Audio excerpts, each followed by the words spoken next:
nakapagtataka po talaga na nakikitira kayo doon, loob ng Pogo Hub. Kumbaga, it's a business area. Pinapatira po kayo doon ng libre. Actually, kung tanungin natin yung ibang mga student pilot o kahit ibang mga estudyante in general, napakaswerte po ninyo. At sabi nyo, hindi po kayo nagtatrabaho doon sa Pogo Hub? Tama po, Madam Chair. I've never worked with the Pogo Hub there and I've never worked with them po. So, nagkaroon ba kayo ng ibang trabaho habang nakatira kayo sa Pogo compound sa Porac? No po, Madam Chair. Okay, so student pilot lang kayo and then nakikitira kayo sa Pogo Hub. Bakit libre yung nakikitira lamang kayo doon? Bakit libre? Hindi naman po ako always andun, Madam Chair. Kung may schedule lang po ako sa flying school ko, andun po ako sa Pampanga. Okay, ganong kadalas kayo sa Porac? Around 3 to 4 days a week po, Madam Chair. Or usually if walang schedule, 1 or twice a week lang po. Okay, so either from 1 to 2 days or 3 to 4 days.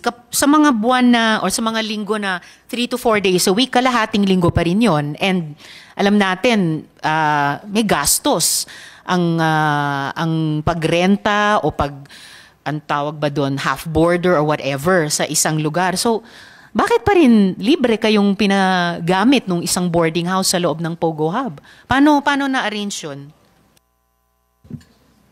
I do not understand the question po, Madam Chair. Bakit libre? Kasi kahit 1 or 2 or 3 or 4 days kayong pinatitira doon, usually may rent yung ganoon. So anong connection ng Pogo Hub dun sa Porac sa inyo at binigyan kayo ng ganyang klaseng pabor? Kasi pabor yan eh. Never naman po nila ako singil, Madam Chair. Kaya nga po, napaka-generous nga eh. So, bakit binigyan kayo ng ganyang napaka-generous na pabor? Ano bang connection nila sa inyo? Hindi ko po alam bakit hindi nila ako sinisigil, Madam Chair. Alam nyo, pag siguro kaya natatawa din yung ibang mga kasama natin, naiisip namin sana all. Kasi po, at saka dapat po, well, ito lang tayo bilang Pilipino, malakas po yung utang na loob natin. Yung mga taong gumagawa ng mabuti sa atin, lalo na't walang hinihinging kapalit, ay talagang at least inaalam natin bakit. Para, di ba, yung pagtanaw natin ng gratitude sa kanila. At siguro, paghanap ng paraan na suklian sila sometime later in our life, alam natin ano yung bakit at ano yung magnitude nun. Ayun, anyway, yung mga dokumento nga na dokumento nyo nakita sa Porac, related sa inyo at kay Attorney Roque. Paano nyo po unang nakilala si Attorney Roque? Nakilala ko po si Attorney Roque through my mother po. Dati pong barangay captain ang mother ko sa barangay po namin sa Bohol po. Tapos, nag-request po ang barangay namin ng isang project po which was funded to the office of Attorney Harry Roque when he was still a congressman po. Nag-inauguration po sila sa Bohol. Doon ko po na-meet si Attorney Harry Roque po, Madam Chair. Alright. So, si Attorney Roque ba ang nagpakilala sa inyo dun sa may-ari o management ng Pogo Hub sa Porac? Yes po, Madam Chair. Right. Ano ang mga pangalan nila nung ipakilala kayo sa isa't isa ni Attorney Roque? Ang na-meet ko lang po, Madam Chair, is Miss Cassandra Leong lang po. Okay, so na-meet nyo po si Cassandra or Cassie Leong. Wala na po kayong ibang nakilala na boss doon sa Pogo Hub sa Porac? Wala na po, Madam Chair. Alright. And then, ano naman ang history ng working relationship nyo ni Attorney Roque? Ano pong trabaho nyo sa kanya? Nag-start po ako as social media po ni Attorney Roque po. Tapos, naging EA niya po ako nung nagpunta po ako sa Malacanang until nag-resign po ako sa kanya last year to pursue my career in the aviation po, Madam Chair. Alright. Nagtrabaho pa po ba kayo kay Attorney Roque pagkatapos nilang umalis sa Malacanang? And if so, anong trabaho po iyon? Yes po, Madam Chair. Part po ako ng campaign team po ni Attorney Roque po. All right. Are you still under the employ of Attorney Roque? No po, Madam Chair. And then, ano naman po ang partisipasyon o trabaho ni Attorney Roque para sa Pogo? Sa pagkakaalam ko po, Madam Chair, siya po yung legal lawyer po ng isang company po na hinahandle niya po doon. Aling company? Sa pagkakaalam ko po, Madam Chair, Whirlwind po yun. Whirlwind.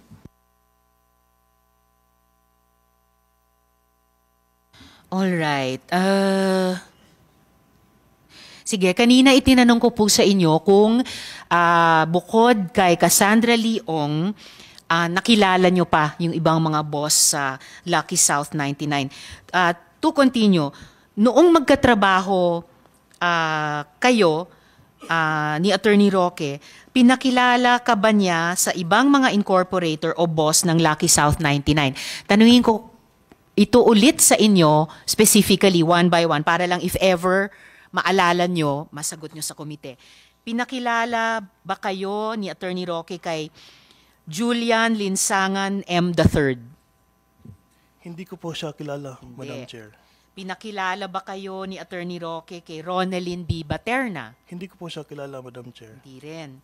Pinakilala ba kayo ni Attorney Roque kay Edwin C. Ang? Hindi ko po siya kilala, Madam Chair. Hindi rin. Pinakilala ba kayo ni Attorney Roque kay Marion Ryan Ochua? Hindi ko po siya kilala, Madam Chair. Hindi rin.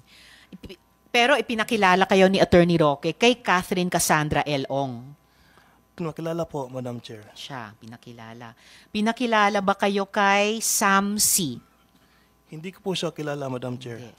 Pinakilala ba kayo kay Heidi Corinne B. Uy? Hindi ko po siya kilala, Madam Chair. Rin.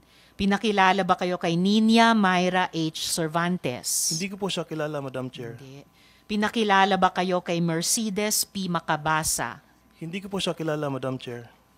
Pinakilala ba kayo kay Michael Bryce B. Mascarenas? Hindi ko po siya kilala, Madam Chair.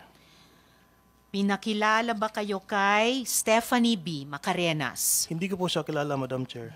Pinakilala ba kayo kay Rodrigo A. Bande? Hindi ko po siya kilala, Madam Chair. Pinakilala ba kayo kay Xiang Tan? Hindi ko po siya kilala, Madam Chair. And last but not the least, pinakilala ba kayo kay Jing Gu? Hindi ko po siya kilala, Madam Chair. So, hindi po kayo ipinakilala ni Attorney Roque sa lahat nitong mga incorporator o boss ng Lucky South 99 except for Catherine Cassandra L. Ong. Siya lamang. Alright po. Ito, meron po akong tanong galing muli kay SP Pro Temp. Sinong nag-finance ng tuition nyo sa pilot school? Kasi ano pong income nyo na paano nyo na-afford yung tuition na iyan? Yung family ko po nagpe-finance sa pilot school ko, but sa understanding ko po, kailangan ko pong ibalik yun pag naging pilot po ako, Madam Chair. Kailangan yung ibalik sa pamilya nyo? Yes po, Madam Chair. Okay. So, bukod dun sa ang tawag doon, yung papauna ng pamilya nyo sa tuition nyo, na babayaran nyo rin, meron pa ba kayong ibang income na ginagamit dito sa tuition? Wala na po, Madam Chair. Okay. So, na-afford nyo dahil ina-advance muna ng family nyo? Tama po, Madam Alright, Chair. and then babayaran nyo.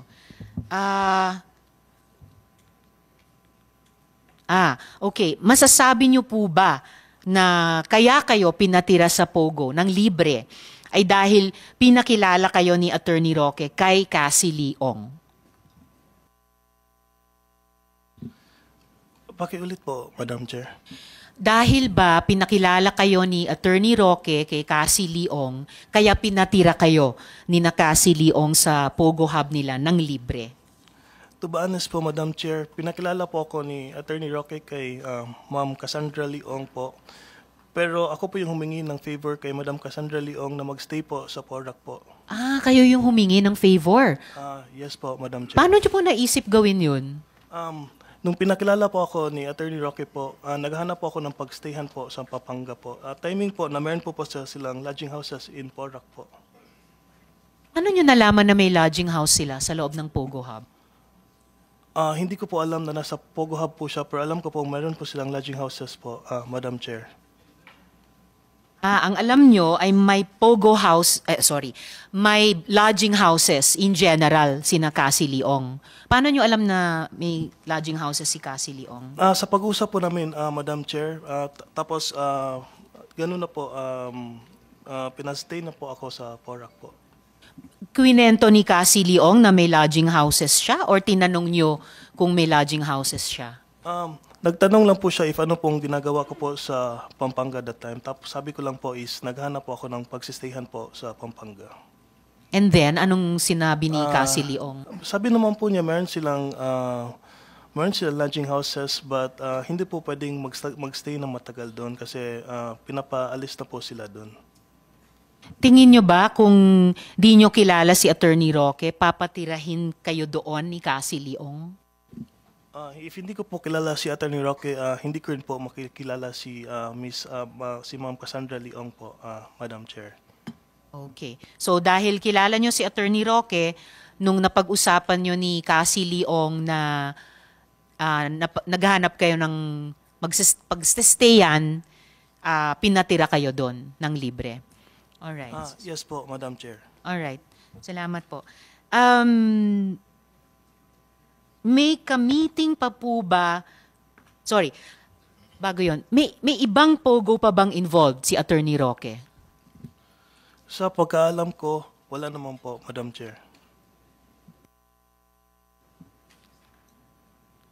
May ka-meeting pa po ba si Attorney Roque na mga dati or kasalukuyang opisyal ng gobyerno tungkol sa Pogo? Hindi ko po alam, Madam Chair. Alright.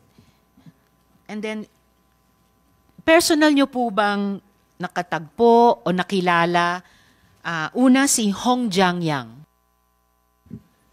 Hindi ko po siya kilala, Madam Chair. Nakilala nyo po ba si Mayor Alice Guo? Never po siyang na-meet, Madam Chair. At nakilala nyo po ba si Michael Yang? Never ko po siyang na-meet, Madam Chair. Alright. Yun yung mga tanong ko sa inyo sa ngayon, Mr. De La Serna. Pero stay po kayo please sa hearing dahil sigurado ko may mga tanong din sa inyo yung mga colleagues ko.